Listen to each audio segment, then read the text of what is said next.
Hey YouTube, the reason why I'm doing this video is to actually talk about some of these situations that we're in, right, as young women.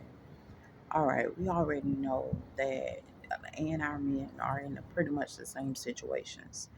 We already know about the dating scene. We know about this mess getting real messy out here where, people are being violated, raped off or whatever, right? And to hold yourself close, right? But what they don't tell you is that that's happening anyway. Some people have been going through since they were little bitty children, babies going through this rape off situation and stuff like that. It wasn't until my eyes was open to a lot of different things that I started to wake up and realize like the world was corrupt, right? But the craziest part about it, they come at you hard and they come at you rah rah, but the moment you come rah rah, they can't manage, they can't cope, they can't deal with your anger. But at the same time, you showing nothing but negativity and anger yourself. But I didn't get on this to actually, you know what I'm saying, break it down for people like that, because a lot of times we are taught that certain stuff can't save you.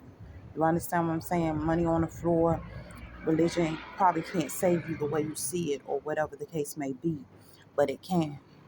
You know what I'm saying? It takes a little bit of time because what's happening is so many years have gone by of corruption. So many years have gone by of injustice. So many years have gone by of this type of behavior. So it takes a little while before a person can actually bring it into focus and put order on this thing. So don't expect it to change overnight. But now we're dealing with people who are hurting. Now, this is the worst part about it. When you're dealing with people that's hurting, everybody looking at a person and saying, okay, well, you don't got a reason to hurt. You a man, why you crying? You this, you're that. And they won't even let you have time to grieve your own problems. And that's the reason why they don't want you grieving your own problems. Because first of all, they haven't grieved theirs. They ain't got no respect whatsoever for you. I sit back and I look at people every day. We sitting up there, we looking at our parents. Our parents have no respect sometimes for even their own children, but we're dealing with them. You get what I'm saying? We're dealing with people that lack respect, period, but want respect in its entirety for them. It can't be given. You don't have respect for a person, you don't get respect. And then you wondering why the kids are rebellious. Look at the lifestyle they thrown into. We've been thrown in this lifestyle for a little minute. We've been dealing with this thing for a little minute. We've been dealing with this thing well over decades of abuse, of certain mistreatment and stuff like that. And people want you to just go along with it like you don't hurt, like you don't have issues. And all of this stuff is supposed to draw you into livestock, like make you docile. You get what I'm saying? It's killing your spirit. The word of God tells us about how certain stuff kills our spirit. And the motivation behind them killing our spirit is the fact that we can't do what we want to do. I can't tell you how many young people we see that are trying to go forth and stuff like that. It even makes me look at when they talk about a raisin in the sun a lot different from what I would usually look at it. A raisin in the sun is one who has been deprived.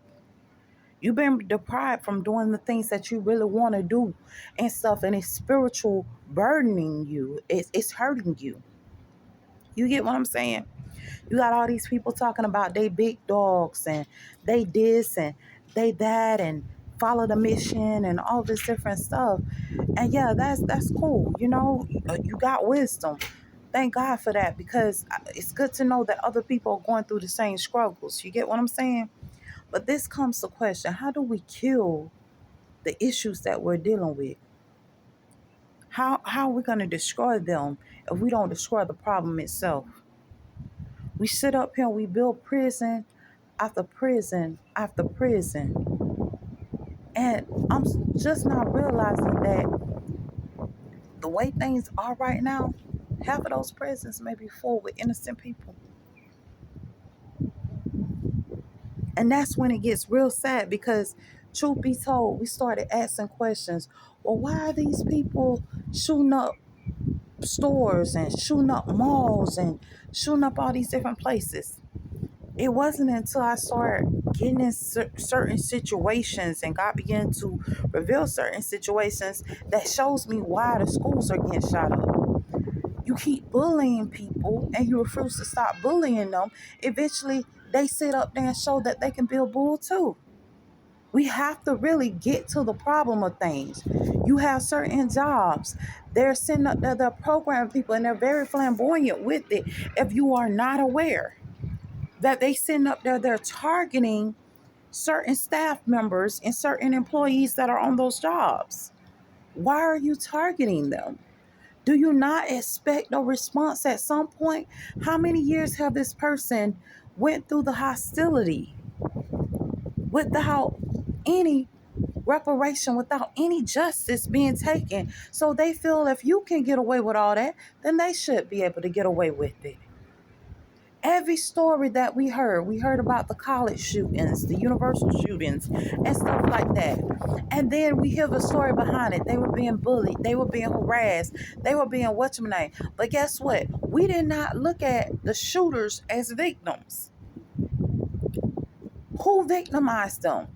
How many criminals was let away in that case? How many criminals got away in some of these cases that we're dealing with, that have been getting away with doing wrong and have suffered no consequences? The victim, okay, well, that one's dead. The police shot him as they walked in the university and was shooting up the university. They're dead. That's one less person we have to worry about. But did the police get the right guy? I think at this point, as law enforcement, we have to actually do thorough investigations and start locking up some of the people that are victimizing some of the victims. And this means some of these active shooters that are being victimized, we have to lock up the ones that victimize them to get justice. Because if you will not bring justice, then we cannot judge a person for them doing a patriot act and saying, I'll get my own. We have been dealing with injustice for too many years. We have to start actually upholding the law. The law says, okay, if you are victimizing a person, you belong behind bars. But guess what? If these people never see behind bars, the only person that see behind bars is the victim that was actually victimized and now decided to take up arms and protect themselves. That's not justice. We actually have to start now dealing with it, because I'm telling you, we're dealing with a state right now that's worse than the Samaritans. And I know you heard the story of Samaritans where they could not see. They're going through vision compromise. They're going through all these different things. And the reason why they were going through that was because of injustice. Egypt went through the same thing, injustice. The Hebrew Israelites, same thing, injustice. Went through enslavement because of injustice, not taking up the right things and not correcting and not standing for justice. When we start sitting up here and we start looking at this, because I broadcast so many different things. I broadcast how companies, and I'm going to be real with you, how companies target certain people.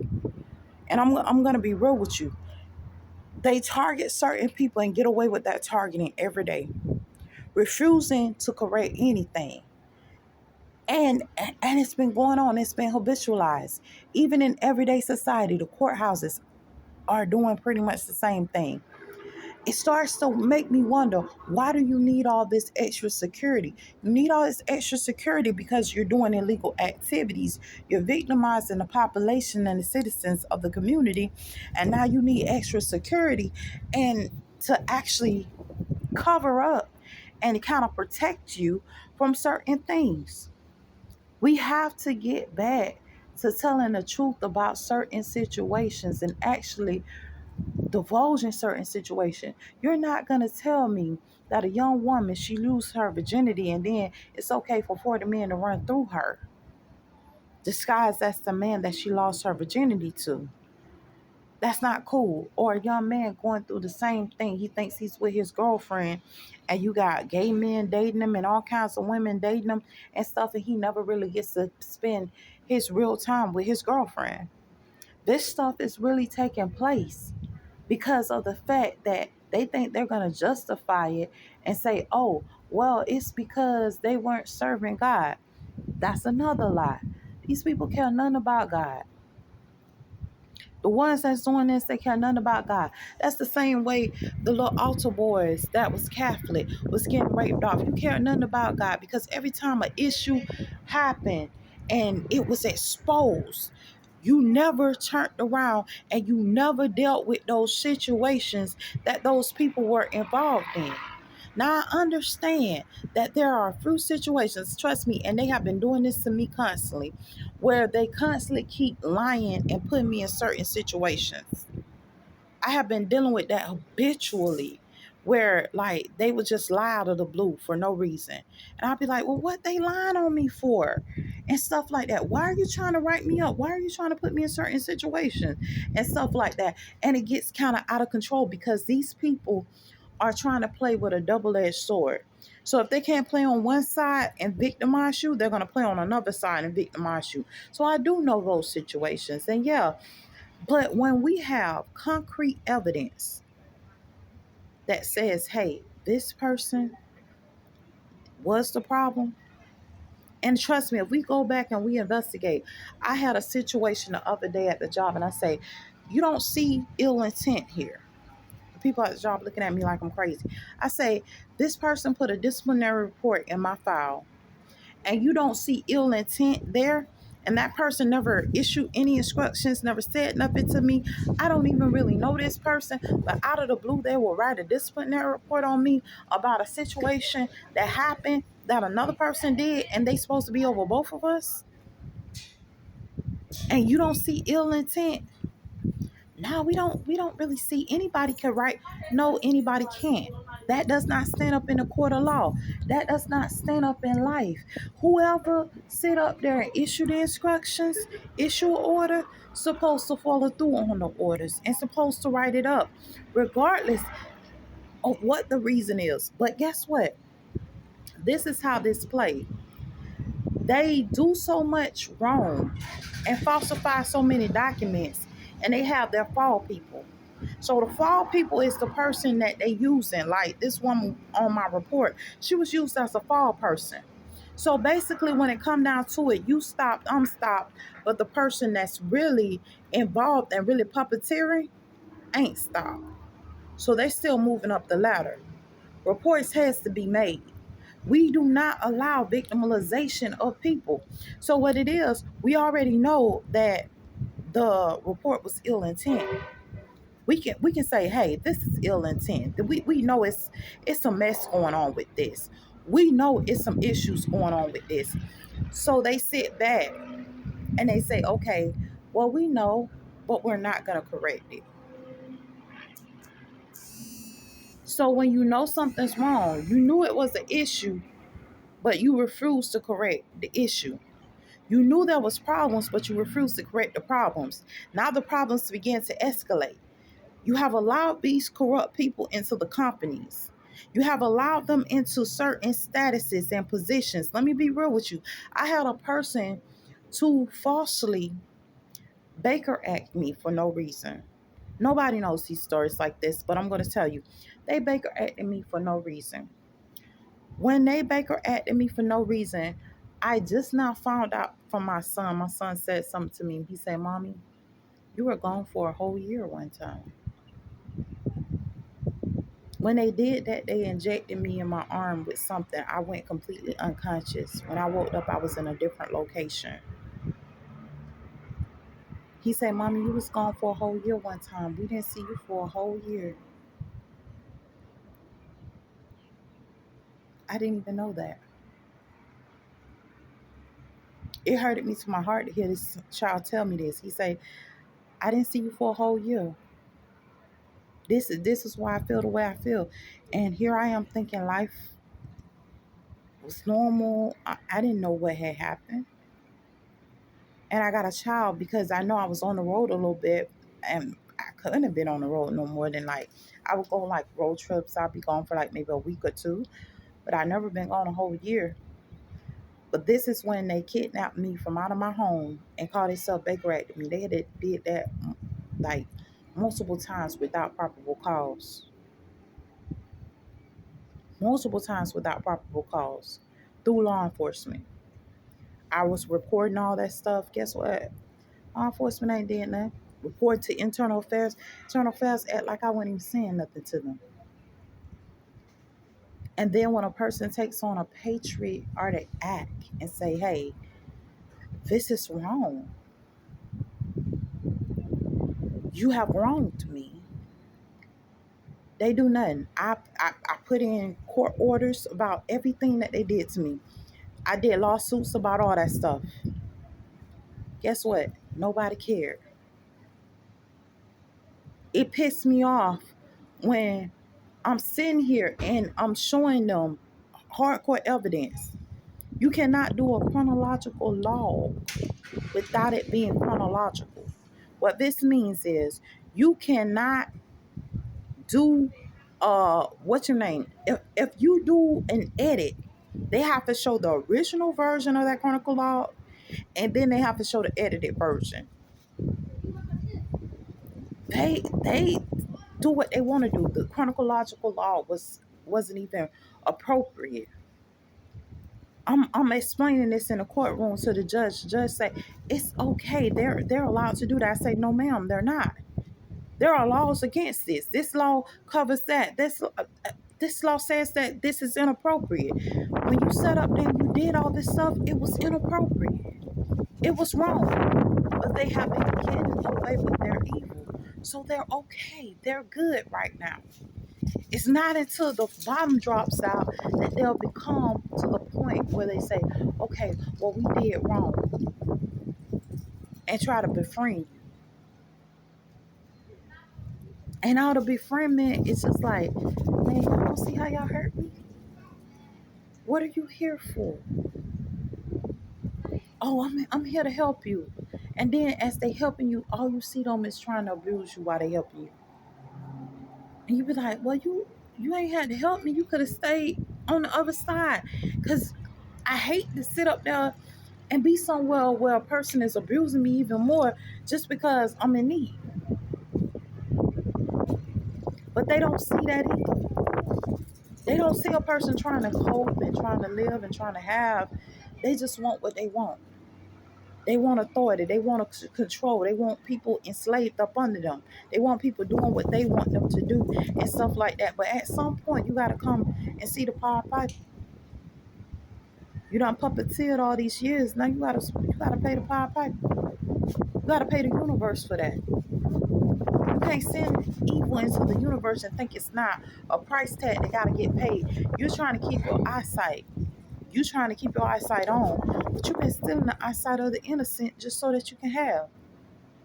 You've been framing the innocent, saying they the problem when they ain't the problem. I cannot tell you. I used to go on with so much mess until I started to realize that a lot of times the people that I thought was the problem wasn't the problem. So now it's like, okay, when I'm dealing with people, I need a thorough investigation because I would have just went on with so-and-so and stuff like that, not asking questions. Why are you doing this? And they hide their hands. Some of them so flamboyant and bold because they get away with it every time. We really have to, if we're going to stop injustice, we really have to investigate injustice and investigate it in its entirety. And trust me, a lot of the injustice comes from higher up and people with authority. Law enforcement has authority. Check some of those positions. Check some of those people. Investigate some of those people. I'm going to do a thorough investigation. I'm going to place you on the investigation even if you ain't supposed to be on the investigation. Start doing random investigations on some of your staffing. They haven't done anything wrong. I'm just doing random investigation, random inspections of my staff. Why am I doing random investigations of my staff? Because you have authority. I want to see how you're using it.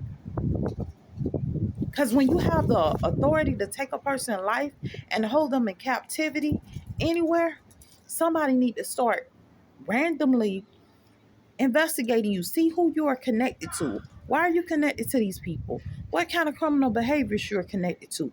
Cut them jokers off where they at and start asking questions and stuff. And you can investigate them for a little while.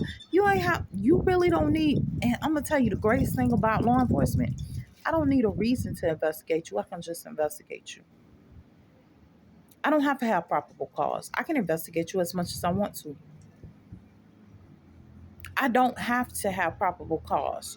We call it a fish hunt, where you sit up there and you basically just pick a random person and you start doing investigations on. I'm just going to investigate you.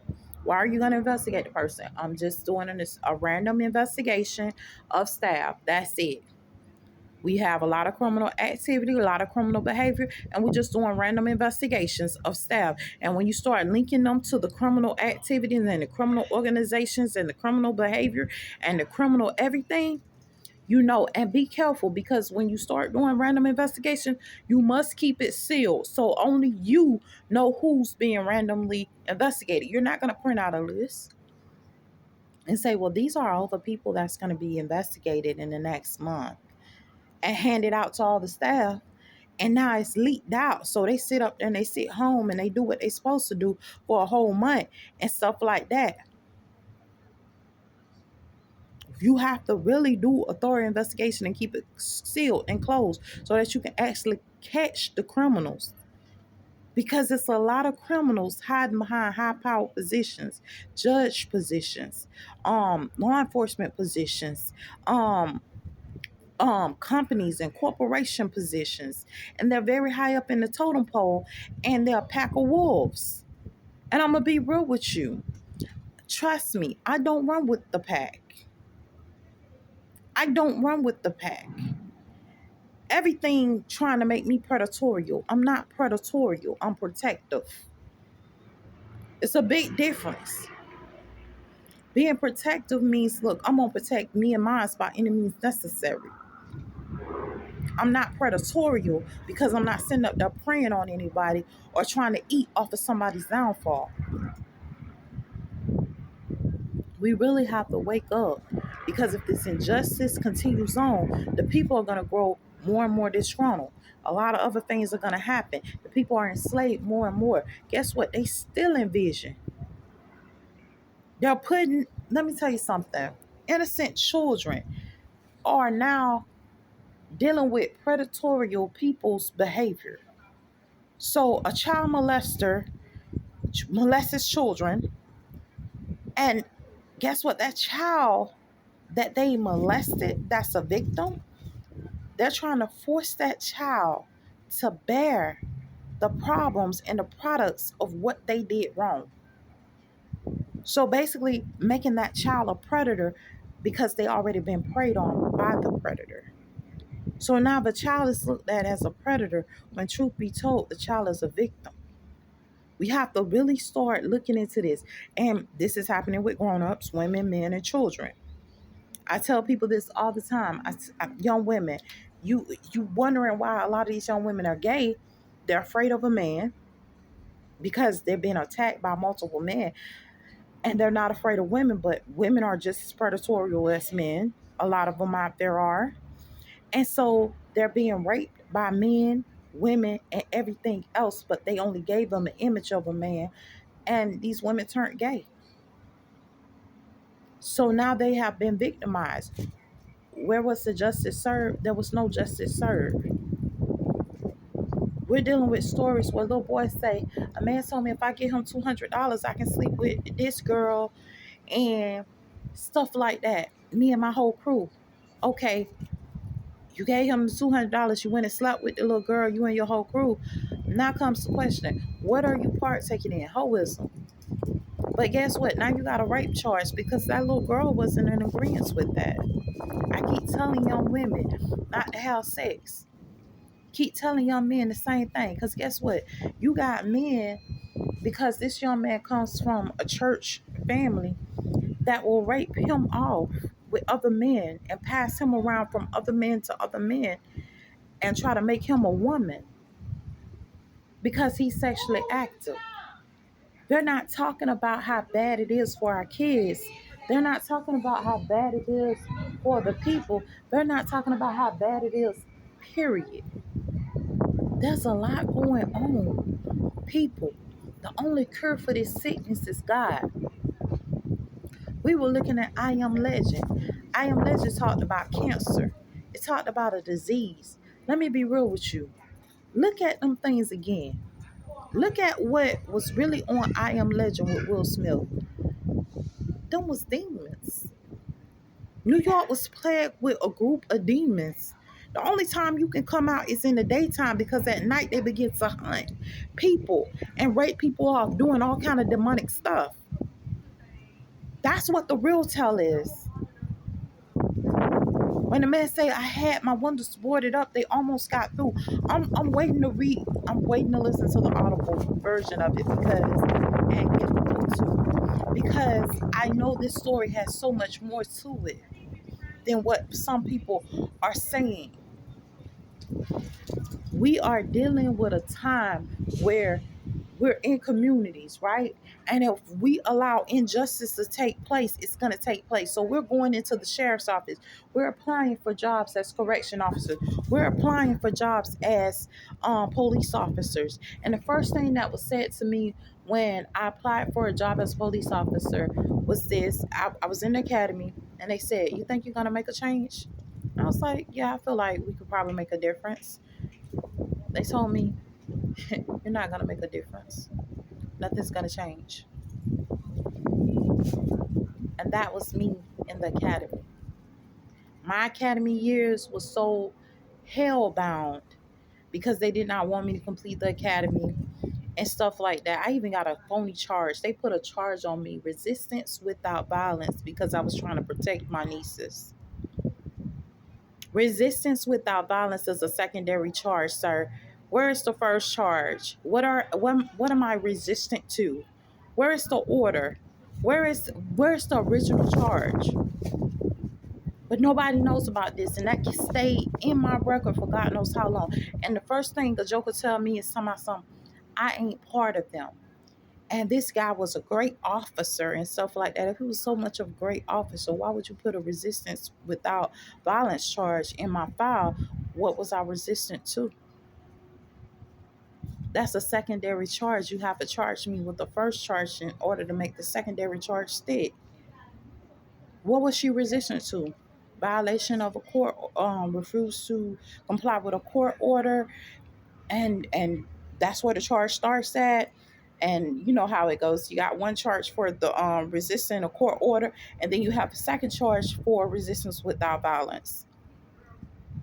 So we have the first say how you resist it, and then the second charge is going to be resistance without violence. So I'm going to write you up for resistance, and then I'm going to write you up for violating a court order. That's my first write-up is the violation of court order. Second write-up is the resistance without violence. But this stuff, they don't care for. And when they did it, they say, "Oh, that one just not got out of the academy. That one just got out of the academy." And I remember they gave me a attorney to use. I used the attorney. I went into debt using that attorney. I paid that attorney fee. A couple of years later, I'm gonna be real with you. A couple of years later, after I left out of law enforcement in South Bay, they came back and hit me with some more bogus charges for no reason at all. When it seen the public defender's office say there's nothing we can do about these. We only deal with criminal cases. We don't deal with civil cases. Set up, they're called the NAACP. All of them. Nobody can help me with my issues. My issues. Eventually, I had to stand up in court and represent myself. And you know what they set up there and said to me? "Oh, you need to get you a lawyer." Only a fool represents himself in court. So I got something to tell y'all. Let's see how many fools y'all gonna be when you can't find a lawyer to sit up here and actually defend the people and all this injustice begin to reign. We really need to pick up on this injustice part. We have girls being raped. They're innocent girls. They're good girls. Some of them are babies. You got babies, they raping babies, fresh out of womb babies, saying they refuse to have a virgin in the communities. But you do nothing about none of that. Even young men, raping them off. But you do nothing about it. Compelling little children to commit sexual immoralities and greed and gluttony and war and wrath and all this different stuff. But you do nothing about it. Keep playing with it. Eventually, God shows up at some point. May these words encourage you. Maybe they give you insight, wisdom, or whatever. Because nobody's talking about it. So I'm going to talk about it because it was years before I saw it. I had to let go of a job to actually see what was really taking place. And actually, I had to let go of working in law enforcement to see what was really taking place and who was really the problem. And I didn't know that people behind the uniforms was really the problem. Write them up, get them out of there. Hopefully these words encourage you guys. Take care.